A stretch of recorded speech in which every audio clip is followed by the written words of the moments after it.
Elderly folks who didn't finish high school speak flawless French. During my son's wedding, Aubrey, my son's wife, sneaked in a comment while using the fancy French. She smirked, making a private joke that felt awkward for a bride. It turned out, the speech we were asked to give for our son was a setup by Aubrey to embarrass us. Aubrey always looked down on us for not finishing high school and never missed a chance to insult us. As an Ivy League graduate, she often said things like, "For someone who dropped out of high school," when she suggested we participate in the wedding. Maybe she planned to make fun of us in front of her family. Perhaps she thought high school dropouts couldn't speak French properly. Despite her expectations, we reassured our son and, determined to stand up to Aubrey, I took the microphone. I'm Violet, turning 70 soon. Despite challenges growing up, we lead normal lives like any family. We've always protected our son from our struggles. Our sacrifices paid off when he married Aubrey, but the wedding brought new challenges. When we first met Aubrey, she seemed modest and gentle, making us happy about our son marrying such a wonderful person. But things changed when my husband talked about our son's past. He's always been smart, unlike us. He even went to state university. Aubrey interrupted. "Oh, so you two didn't go to a public university?" "No," I said, "we didn't finish high school due to family issues. We had to help with the family business instead of going to school." Despite some not-so-proud moments, we exchanged sad smiles at my eldest son's wife's reaction. It's not like we didn't want to go to school like everyone else, but we were proud of our home and didn't resent it. Well, hearing that someone only finished middle school is quite surprising, right? Absolutely. But I'm glad intelligence wasn't passed down to Tyler. What do you mean? Having in-laws who only finished middle school is like a black hen laying a white egg, my eldest son's wife said with a slight smile. The tension in the air skyrocketed instantly. While we couldn't say we were proud of it, my husband and I exchanged looks at her straightforward comments. Her words caught us off guard, but my eldest son's wife didn't seem bothered. Instead, she laughed, saying, "Oh, was that too hard for high school dropouts?" Her carefree smile left us speechless. Trying to give her the benefit of the doubt, we thought maybe she didn't mean any harm and held our tongues. However, her words and actions showed nothing but disdain, as if she was looking down on us. It seemed she viewed us as pitiable, uneducated in-laws just because of the term high school dropouts. From then on, her attitude worsened, and she made hurtful comments whenever she got the chance. "You two tied the knot pretty early, huh? Probably because you had nothing better to do." "That's not true. We got to know each other and then decided to marry. It was a time when you could choose who you loved. But marrying another high school dropout probably means you could only find someone at your level, right?" Aubrey said, her words filled with malice and a mocking smile. Despite our warnings about her behavior, she continued acting as if we were arrogant and didn't seem to listen. Around Tyler, our eldest son, she put on a decent act, but in his absence, she became bold, openly expressing her criticisms. Sure, my eldest son graduated from an Ivy League school, but her conduct showed that academic achievements don't necessarily reflect one's character. As the wedding preparations advanced, her attitude deteriorated. During dinners at our home, she made comments like, "Oh, even someone with just a middle school education can cook, huh?" Observing the meal I prepared, she once remarked, "Even with just a middle school education, you live in such a nice house. Maybe it's because your son is so accomplished." Her tone implied that we were somehow dependent on my eldest son. "Aubrey, please show some respect to my dad. This house was bought with his hard-earned money. Tyler is kind, and maybe he helped, but don't be disrespectful." Even when Tyler noticed and tried to intervene, Aubrey brushed it off, saying, "I didn't mean any harm," while smirking at us. When I looked into her condescending eyes, all I felt was malice. Even when my eldest son tried to correct her, she assumed I had tattled on her and seemed annoyed. He couldn't possibly earn enough to build a house just because he dropped out of high school. That's what my friends say too. To make things worse, My eldest son's wife spread unfounded rumors in town, suggesting that we were living off our son's earnings and enjoying a luxurious life at his expense. Her insensitivity had pushed us to our limits. Don't expect me to take care of you just because I married your son, okay? I joined Tyler's family to avoid dealing with burdens like you. You're preaching to the choir. We wouldn't want someone who can say such harsh words to look after us anyway. You're in denial. By the way, I hope you've let go of the idea of depending on Tyler. Please stop being a bother. No matter how many times we explained, Aubrey remained convinced that we planned to keep relying on my eldest son, continually reminding us. Each time we met, even after clarifying our intentions, she wouldn't listen, leaving me with nothing but sighs. As the tension around the upcoming wedding grew, Aubrey approached us with a request. She wanted us to give a speech as part of the wedding entertainment. Since we took some money from you both for the wedding, we'll let you attend. But in return, can you do me a favor? And I want it to be a surprise for Tyler. It's a bit last minute to tell me this, you know. I forgot. I'm sorry, but it's already scheduled, so I can't change it. A speech, huh? Well, if that's all you want, I guess it's fine. Despite her sharp words, I accepted that arguing was pointless and reluctantly agreed. Despite the request for a 10-minute speech from the groom's parents, we were doubtful but went along with it. Surely she wouldn't try to cause trouble during the speech.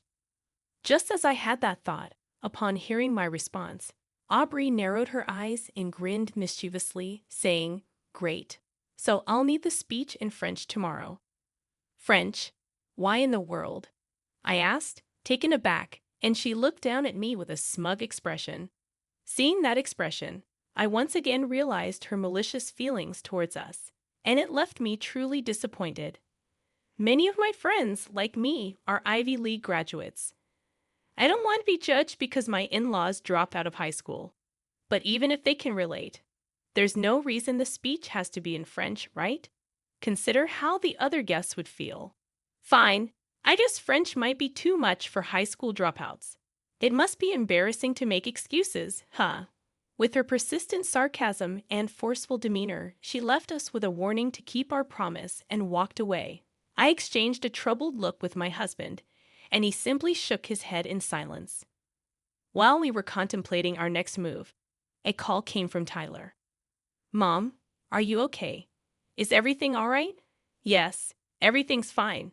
"What's up?" "I heard from Aubrey that you guys are going to help make the wedding special." I was worried she might have caused more trouble for you. He sounded apologetic as he said that, showing concern for Aubrey's excessive behavior.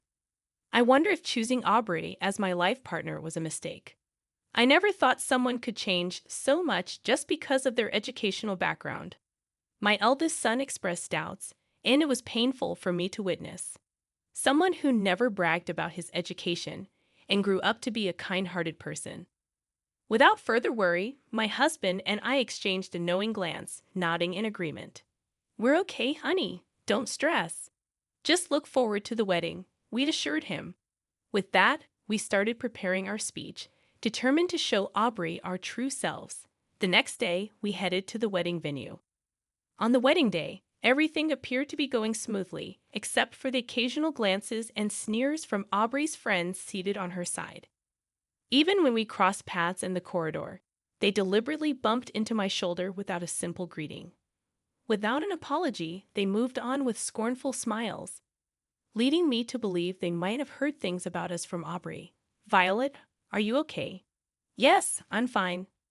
I could sense they had been briefed on something, but even then, their rudeness was quite evident.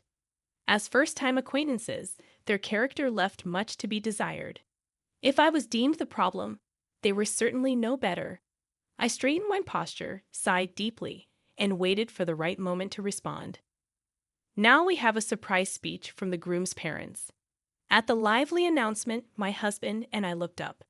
My eldest son appeared shocked, and beside him, Aubrey sneered at us with a smirk that seemed entirely out of place for a bride. The French from the elderly high school dropouts is sure to be entertaining. My eldest son's wife whispered just loud enough for us to hear as we walked by. I had half a mind to slap that smug face, but I restrained myself and took hold of the microphone. After a brief moment to gather myself, I began my speech. First, let me share a little about us. As I started, I noticed from the corner of my eye that Aubrey's eyes widened in surprise. She likely expected a disappointing speech in broken French from the grandparents. While our fluency might not be native-like, it's safe to say we exceeded her expectations. My husband, seated beside me, went on to showcase proficiency in several other foreign languages, not just French.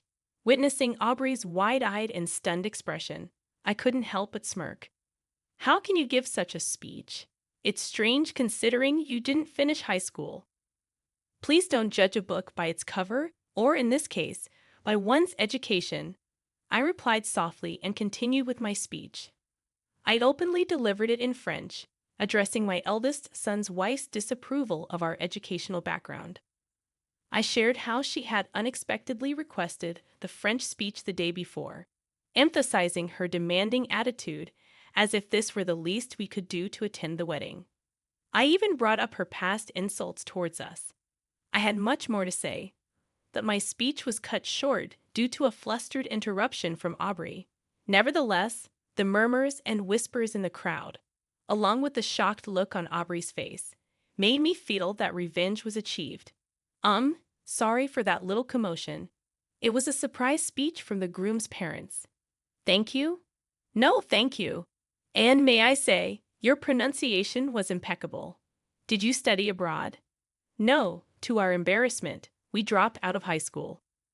While it's true that we didn't finish high school, my decision was driven by the need to support the family business. As for my husband, despite completing only middle school, he not only provided for his family, but also rose to become the CEO of a successful company.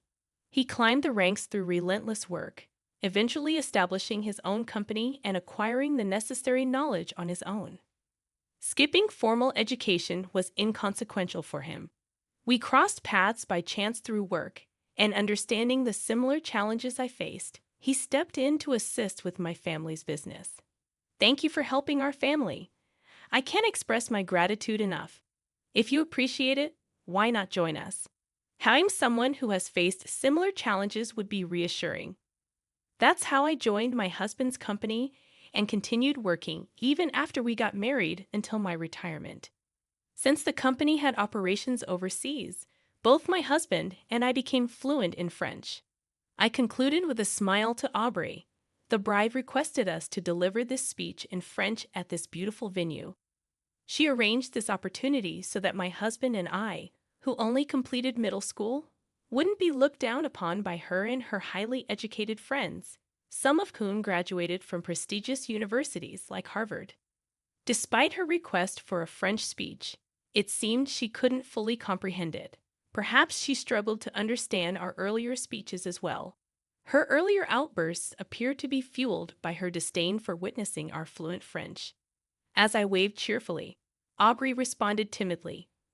Her usual sarcastic remarks vanished, and she remained silent, looking down for the rest of the event. Guests from my eldest son's wife's side seemed to grasp the speech better than she did. Their smiles from moments ago quickly faded. Aubrey's parents looked equally distressed, and the celebratory atmosphere swiftly shifted. After the ceremony, they hurried over to us, revealing their professional ties with my husband's company. As we were leaving the venue, they intercepted us, compelling my eldest son's wife, still in her elegant dress, to apologize. They, too, offered sincere apologies, and we tried our best to reassure them. Our daughter behaved terribly, and we are genuinely sorry. It's okay. In every family, people are different. I had no idea. It was unexpected. Well, maybe you never really paid attention to what I said. You were so proud, saying a black hen lays a white egg. When I disclosed the incident in front of her parents, both turned red and glared at their daughter. My eldest son's wife's complexion worsened even more. We'll make sure she reflects on her actions and discipline her appropriately to prevent a repeat. That's fine. She's now part of our son's family. She expressed a desire to distance herself from us. To make matters worse, tears welled up in my eldest son's wife's eyes. Her parents seemed formidable, But that was not our concern. Additionally, I heard of her friends had severed ties with her, believing baseless rumors, saying, "We thought you had terrible in-laws with just a middle school education." She must have felt embarrassed for getting entangled in all that. Why is this happening to me? If Tyler had told me, none of this would have happened. I did tell you. They had enough earnings to build a house and didn't need financial help. They even covered all of my college tuition. Yeah, you never really listened to me either.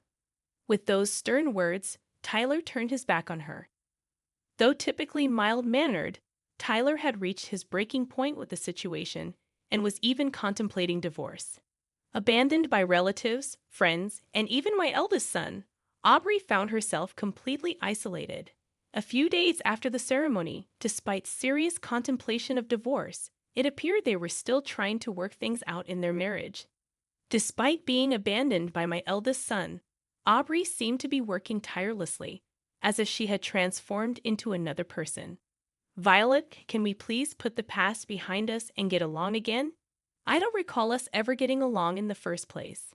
Although she seemed remorseful in front of Tyler, she often approached us, feigning apologies. Being one to hold grudges, I chose to ignore her attempts to mend ties with my eldest son and our family and kept my distance.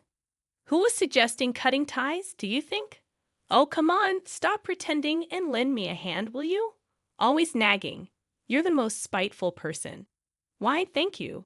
Trying to showcase an old couple's French skills was quite a move as well.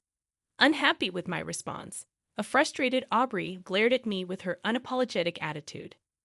It seemed our relationship might be irreparably damaged soon. Regardless of the difficult position it put her in, I wondered about the source of her high pride. She looked down on us and was unwilling to reflect on her actions. Recently, a relative who had recorded the wedding sent us the footage.